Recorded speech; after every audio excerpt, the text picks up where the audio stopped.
Som. Bom dia, meus irmãos. Que a graça e a paz do nosso Senhor e Salvador Jesus esteja com todos. Amém?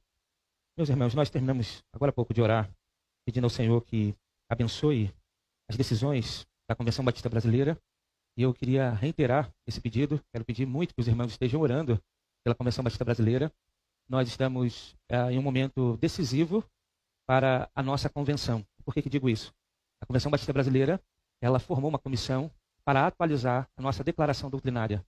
E essa comissão, composta de 6 pastores, estão atualizando as nossas doutrinas, e há uma consulta pública divulgada para os batistas. Qualquer irmão e membro da igreja poderá ter acesso para, então, ler as sugestões de mudança e sugerir melhoras na nossa declaração. Mas eu queria pedir muito que a igreja estivesse orando por isso, porque, ao meu ver, esse processo é um processo que, no seu nascedouro, ele já é problemático, porque só a Assembleia da Convenção ela pode autorizar uma comissão para atualizar a doutrina. Isso o Conselho da Convenção fez e não a Assembleia fez isso, então já começa com um problema. E as sugestões de mudança na nossa declaração são gravíssimas, gravíssimas. Eu quero dizer para os irmãos, com toda a sinceridade do meu coração, se a Convenção Batista Brasileira ela aprovar esse tipo de mudança, eu não tenho como ser pastor da Convenção Batista Brasileira se a declaração que eles estão sugerindo for aprovada. Só para os irmãos terem uma ideia de como é grave aquilo que eles estão sugerindo em mudar. Ok? Eu quero só sugerir algumas atualizações que eles querem fazer. Uma delas, eles suprimem os oficiais da igreja.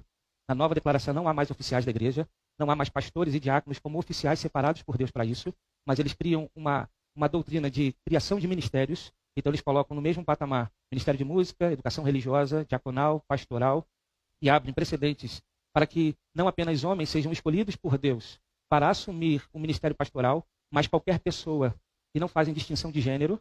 Ou seja, abrem possibilidade de que, a partir da declaração doutrinária, não apenas mulheres sejam ordenadas ao ministério pastoral, mas também qualquer outra pessoa que tenha qualquer outra inclinação de gênero também possa ser separada e ordenada ao ministério pastoral.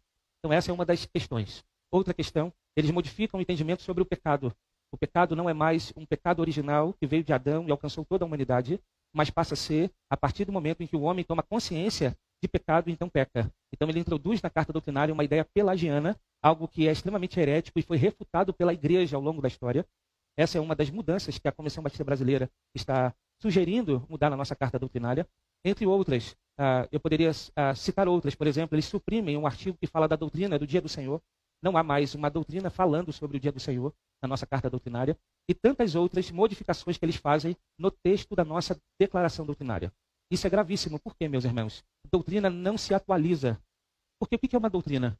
É um entendimento das verdades bíblicas. É o que a Bíblia nos revela a respeito de determinados assuntos. E aquilo que a Bíblia nos revela a respeito de determinados assuntos, esse entendimento dessas doutrinas, ele foi consolidado ao longo da história do cristianismo. Nós temos séculos de história e tradição batista, onde nós confessamos as nossas doutrinas. Então, doutrina não pode ser atualizada. E a Convenção Batista Brasileira, ela está sugerindo atualizar a nossa declaração doutrinária. Então, queria muito que a igreja entendesse isso, a gravidade disso, orasse por isso, se inteirasse do assunto, entrasse lá na consulta pública. Nós somos batistas filiados à Convenção Batista Brasileira, então se inteirasse por isso, e a gente precisa, de alguma maneira, agir como batistas para que isso não aconteça. Graças a Deus já há uma pressão no Brasil inteiro, seja de conservadores a não conservadores. Há uma pressão já no Brasil inteiro para que isso não aconteça, para que isso não seja aprovado. Se eles continuarem com o processo, eles votarão essa mudança na próxima Assembleia, que acontecerá em janeiro, aqui em Recife. Então a gente deve orar para que isso não avance. Então eu queria dar esse recado aos irmãos, que nós possamos estar orando como igreja a respeito desse assunto.